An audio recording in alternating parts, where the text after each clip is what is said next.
प्रश्नावली 8.2 चतुर्भुज सवाल नंबर 5 से आगे के सवालों को हल करेंगे। बच्चों सवाल बहुत ही आसान है, आपको इन्हें ध्यान से समझना है। यदि आप हमारी ये क्लासें रेगुलर पूरी देख रहे हो तो आपको इस बात की गारंटी है प्रत्येक सवाल आपको आसानी से समझ में आएगा। और इनके लिए मध्य बिंदु प्रमेय और मध्य बिंदु प्रमेय का विलोम आपको अच्छी तरह से आना चाहिए। इनका प्रयोग कैसे करते हैं वो भी अच्छी तरह से आना चाहिए, तो आपके लिए सवाल बहुत ही आसान हो जाएंगे। ठीक है, तो देखो शुरू करते हैं। एक समांतर चतुर्भुज एबीसीडी में ई और एफ क्रमशः भुजाओं AB और CD के मध्य बिंदु है। देखिए आकृति, आकृति में दी हुई है, इसमें कहा है कि ABCD एक क्या है, समांतर चतुर्भुज। ठीक है, अब AB का मध्य बिंदु E है और CD का मध्य बिंदु F है, यह आपको सवाल में दिया हुआ है। ठीक है, अब आगे लिखा है दर्शाइए, मतलब सिद्ध करना है कि रेखाखंड AF और EC विकर्ण BD को समत्रिभाजित करते हैं। रेखाखंड AF और EC विकर्ण ये BD को समत्रिभाजित करते हैं। समत्रिभाजित का मतलब होता है सम मतलब समान, त्रि मतलब तीन, भाजित मतलब भागों में, मतलब इस विकर्ण को ये दोनों रेखाखंड तीन बराबर भागों में बांटते हैं। ये हमें सिद्ध करना है। हमें सिद्ध करना है कि ये वाला भाग, ये वाला भाग और ये वाला भाग क्या होता है, बराबर होता है। ये हमें सिद्ध करना है। ठीक है, तो सबसे पहले तो जो सवाल में दिया हुआ है ना वो लिख लेते हैं, फिर जो सिद्ध करना है वो लिख लेते हैं और फिर हम उपपत्ति करेंगे, इसको हल करेंगे। तो देखो सबसे पहले तो लिखेंगे सवाल में दिया हुआ। बताओ बेटा क्या दिया हुआ है, हमें दिया हुआ है कि ABCD एक समांतर चतुर्भुज है। तो चतुर्भुज ABCD एक क्या है, A के समांतर चतुर्भुज, ये हमें सवाल में दिया हुआ है। ठीक है, और फिर क्या, E AB का मध्य बिंदु है और F CD का मध्य बिंदु है। E व F क्रमशः भुजा AB व CD का मध्य बिंदु है, ये हमें सवाल में दिया हुआ है। ठीक है, अब हमें करना है सिद्ध। ठीक है ना, हमें क्या सिद्ध करना है कि ये वाला भाग, ये वाला भाग और ये वाला भाग बराबर होता है, मतलब DP बराबर है PQ के और बराबर है BQ के। ये और ये तीनों बराबर है, ये सिद्ध करना है। ठीक है, अब देखो उत्पत्ति में सवाल को हल करेंगे। तो देखो बहुत ही आसान सवाल है, बस थोड़ा सा दिमाग लगाना है आपको। उत्पत्ति, अब बेटा देखो ये तीनों बराबर कैसे होंगे, आपको क्या करना पड़ेगा, एक तो DQC, एक तो ये त्रिभुज काम लेना है क्योंकि इसमें मध्य बिंदु आ रहा है, और एक ये मध्य बिंदु इसमें A B और P, एक ये वाला त्रिभुज काम लेना है, एक तो ये और ये के। इन दोनों त्रिभुजों से ये तीनों बराबर हो जाएंगे। कैसे होंगे, इनमें लगेगी मध्य बिंदु प्रमेय का विलोम, मध्य बिंदु प्रमेय का विलोम। लेकिन इनसे पहले आपको क्या करना पड़ेगा, ये जो चतुर्भुज है अंदर AECF, इस चतुर्भुज को समांतर चतुर्भुज बनाना पड़ेगा। तो देखो पहले इस चतुर्भुज को हम समांतर चतुर्भुज बनाएंगे जो बहुत ही आसान है, AECF। तो लेंगे चतुर्भुज AECF से, ठीक है ना, या इसमें लिख सकते हो। ठीक है, इस चतुर्भुज को हम समांतर चतुर्भुज बनाएंगे। तो कैसे बनाएंगे, देखो इस चतुर्भुज की ये भुजा और ये भुजा समांतर है। बताओ ये दोनों क्यों समांतर है, क्योंकि ये ABCD एक समांतर चतुर्भुज है और समांतर चतुर्भुज में नियम होता है कि उसके आमने सामने की भुजाएं बराबर भी होती है और समांतर भी होती है। मतलब AB और CD समांतर है तो AE और CF भी समांतर होगी, क्योंकि समांतर भुजाओं का कोई माप नहीं होता है। ठीक है ना, तो AE किसके समांतर है, CF के। AE समांतर है CF के। अब यहाँ आप चौकी लिख के कारण लिख सकते हो कि AB और CD समांतर है, AB समांतर है CD के। अगर किन्हीं भुजाओं, पूरी भुजा समांतर है तो आधी भुजा भी क्या होती है, समांतर होती है। हो गया। अब दूसरा देखो, ये वाली भुजा ये वाली भुजा बराबर भी है। बताओ ये दोनों क्यों बराबर है, AE बराबर है CF के। बताओ क्यों बराबर है ये दोनों। देखो ये ABCD एक समांतर चतुर्भुज है, तो समांतर चतुर्भुज की सम्मुख भुजाएं बराबर होती है, मतलब AB और CD बराबर है। अब ई मध्य बिंदु है तो ये इसका आधा भाग हो गया, ये दोनों बराबर है। एफ मध्य बिंदु है तो ये इसका आधा भाग हो गया, ठीक है, हो गया। तो देखो ये अगर पूरी लाइनें बराबर तो आधी आधी लाइनें भी बराबर होगी। मान लो ये पूरी भुजा 10 की होती तो ये भी 10 की होती, तो 10 का आधा 5, 10 का आधा 5, 10 का आधा 5 और यहाँ भी ये 10 की होती तो 10 का आधा 5 तो बराबर हो गए, है ना। तो ए किसके बराबर है, सी एफ के। क्यों बराबर है, क्योंकि ए बी और सी डी के अर्धक है।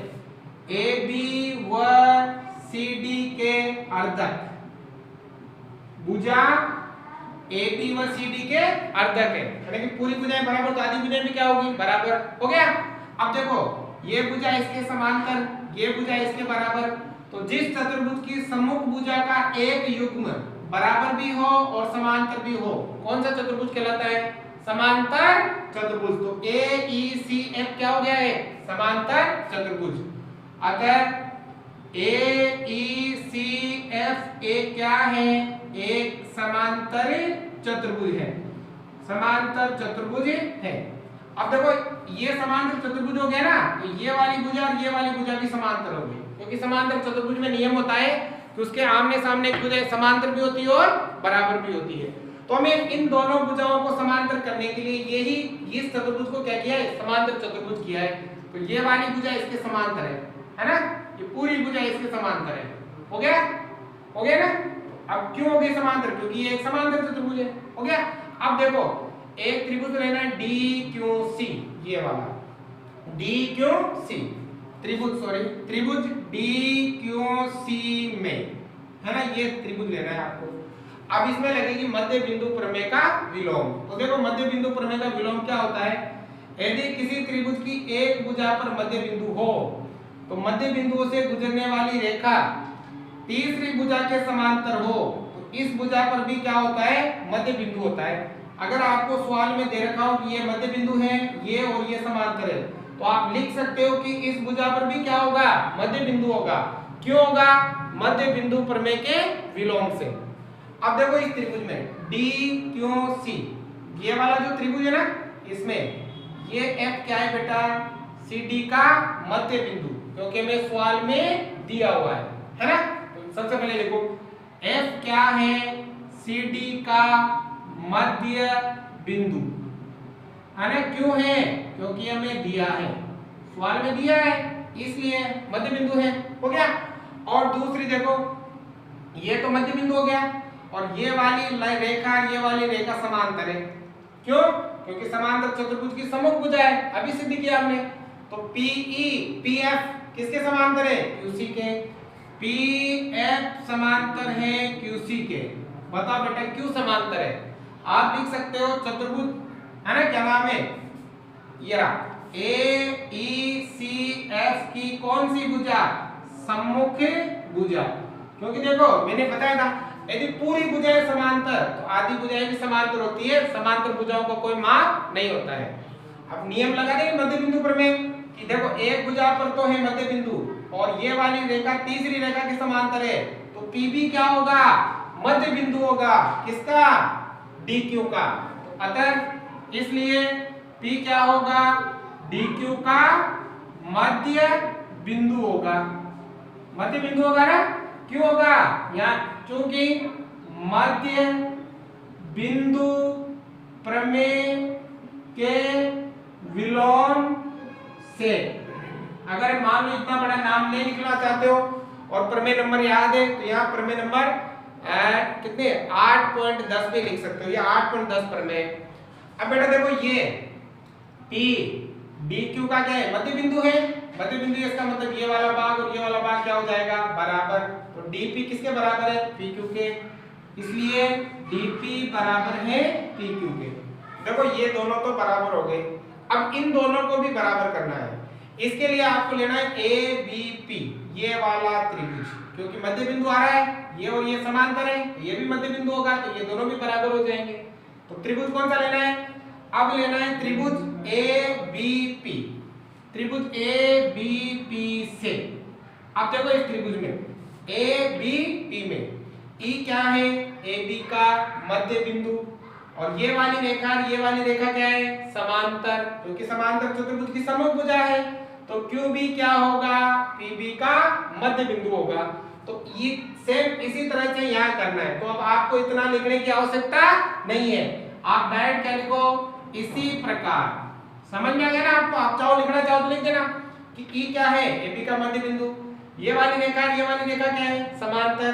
तो जब किसी त्रिभुज की एक भुजा पर मध्य बिंदु हो और इससे गुजरने वाली रेखा तीसरी रेखा के समांतर हो, तो दूसरी भुजा पर भी क्या होता है, मध्य बिंदु। मतलब क्यू क्या है, पीबी का मध्य बिंदु। तो यहाँ लिख सकते हो क्यू क्या है, पीबी का मध्य बिंदु, है ना, होगा।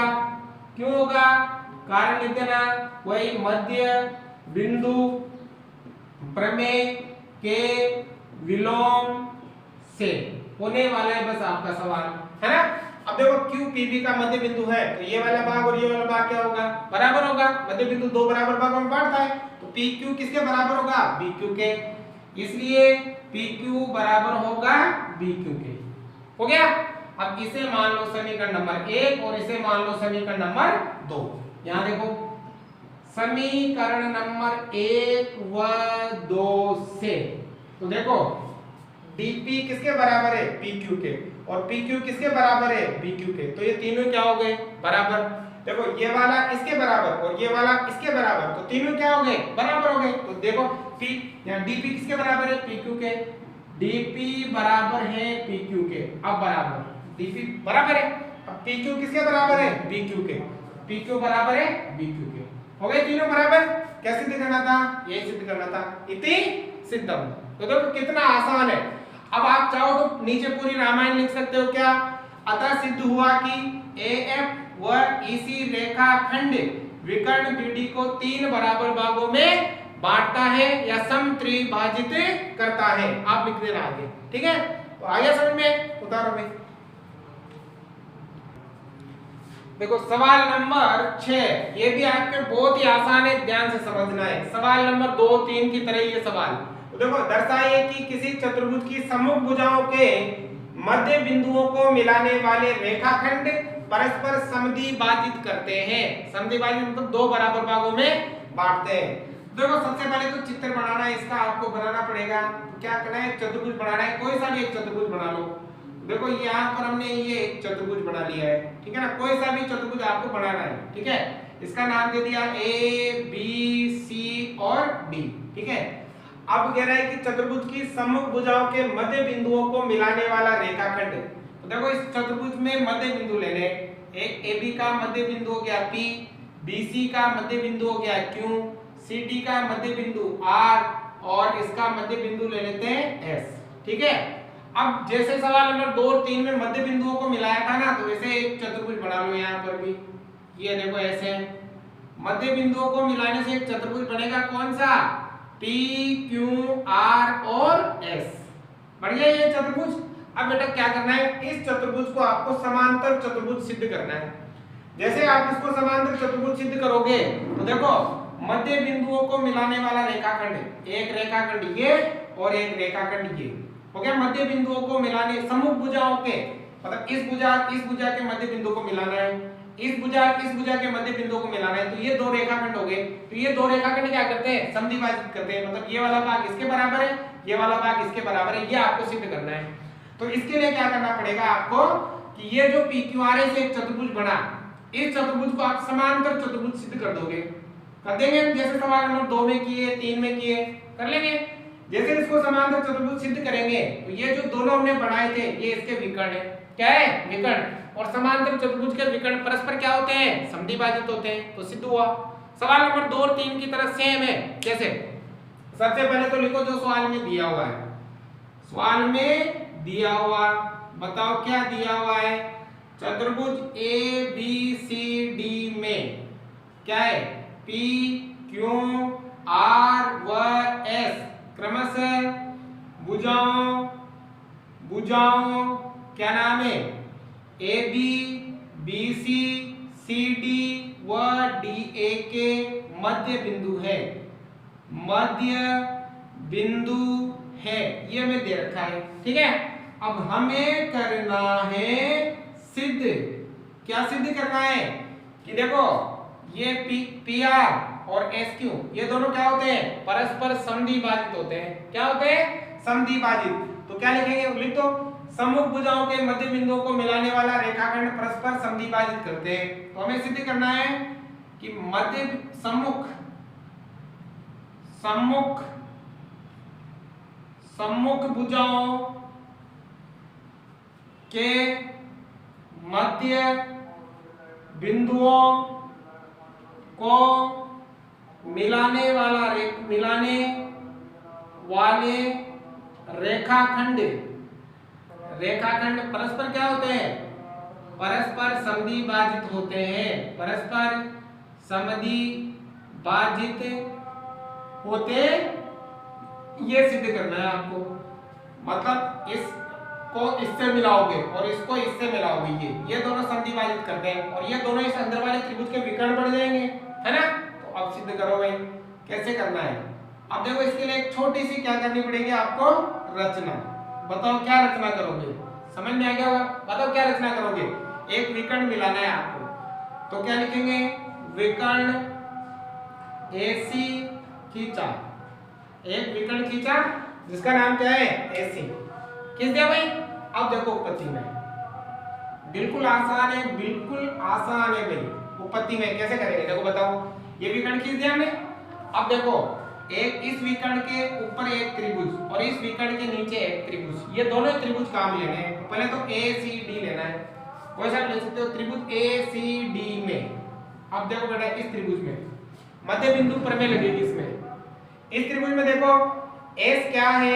AD का मध्य बिंदु है ना, मध्य बिंदु, और R क्या है? CD का मध्य बिंदु। तो देखो यहां लिखेंगे S है AD का मध्य बिंदु, ठीक है, और R क्या है? CD का मध्य बिंदु। R है CD का मध्य बिंदु। बताओ बेटा ये क्यों है? क्योंकि ये सवाल में दिया हुआ है, ये सवाल में दिया है, दे रखा है हमें सवाल में, ठीक है ना? आप देखो नियम है, बताए मध्य बिंदु प्रमेय।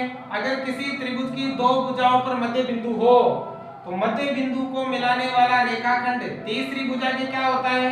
समांतर भी होता है और उसका आधा भी होता है, ठीक है ना? तो देखो ये वाला और ये वाला समांतर भी होगा और उसका आधा भी होगा, ठीक है ना? SR किसके समांतर है? AC के। SR समांतर है AC के, और साथ ही SR 1/2 का किसके? AC के। ये भुजा इसके समांतर भी है और ये भुजा इसकी आधी भी है। क्यों होगा? ये हो जाएगा मध्य बिंदु प्रमेय से, है ना? मध्य बिंदु प्रमेय से ये हो जाएगा। अब देखो जो काम हमने इधर किया वही काम हम इधर करेंगे। कौन से त्रिभुज में? ABC में। तो अब लेंगे त्रिभुज कौन सा? ABC में, है ना? अब देखो ABC में देखो ABC, P क्या है? AB का मध्य बिंदु, Q क्या है? BC का मध्य बिंदु। सवाल में दिया हुआ है अगर किसी त्रिभुज की दो भुजाओं पर मध्य बिंदु है तो मध्य बिंदुओं को मिलाने वाला रेखाखंड तीसरी भुजा के समांतर भी होता है और उसका आधा भी होता है। मतलब PQ किसके समांतर है? AC के। अब आप देखो इतना लिखने की आपको जरूरत नहीं है, आप डायरेक्टली लिखो इसी प्रकार, है ना? इसी प्रकार PQ किसके समांतर होगा? AC के। PQ समांतर होगा AC के, और साथ ही PQ हाफ होगा किसका? AC का। क्यों होगा? कारण आप लिखोगे मध्य बिंदु प्रमेय से। हो गया? अब देखो इसे मान लेंगे समीकरण नंबर 1 और इसे मान लो समीकरण नंबर 2। कोई चेंज नहीं है, सवाल नंबर 2 3 की तरह ये सेम टू सेम। अब बेटा देखो ये SR AC के समांतर, PQ भी AC के समांतर, तो ये दोनों भी क्या हो जाएगी? समांतर। देखो यहाँ AC ना दोनों सेम है ना, ये तो ये दोनों समांतर हो जाएगी। तो लिखेंगे समीकरण नंबर 1 व 2 से SR समांतर हो जाएगी किसके? PQ के। हो गया? अब देखो SR 1/2 है AC की और PQ भी 1/2 है AC की, ये दोनों बराबर, तो ये दोनों भी क्या होगी? बराबर हो जाएगी। तो क्या होगा? SR बराबर हो जाएगी PQ के। तो ये दोनों बराबर है तो ये दोनों भी बराबर होगी। हो गया। अब देखो इस चतुर्भुज में ये वाली भुजा इसके समांतर है और ये वाली भुजा इसके बराबर है। तो जिस चतुर्भुज की सम्मुख भुजाएं बराबर भी हो और समांतर भी हो वो कौन सा चतुर्भुज कहलाता है? समांतर चतुर्भुज। इसका मतलब PQRS। अतः क्या नाम है भाई? PQRS। एक क्या है? एक हो जाएगा समांतर चतुर्भुज। हो गया समांतर चतुर्भुज। अब मिलाओ इसके मध्य बिंदुओं को, इसके मध्य बिंदु को इस सम्मुख भुजा से और इसके मध्य बिंदु को सम्मुख भुजा से मिला दिया। अब ये समांतर चतुर्भुज के विकर्ण हो गए। तो आपको नियम याद होना चाहिए कि समांतर चतुर्भुज के विकर्ण परस्पर क्या होते हैं? समद्विभाजित होते हैं। तो हम यहां लिखेंगे इसलिए समांतर चतुर्भुज के विकर्ण परस्पर समद्विभाजित होते हैं। समांतर चतुर्भुज के विकर्ण परस्पर क्या होते हैं? समद्विभाजित होते हैं। तो इति सिद्धम। सिद्ध हो गया। अब आप ये पूरी लाइन लिख सकते हो कि समूह भुजाओं को मध्य बिंदुओं से मिलाने वाला रेखाखंड परस्पर क्या होता है? समद्विभाजित होता है। इति सिद्धम। हो गया ना? तो इस प्रकार से आपको हल करना है। उतारो भाई।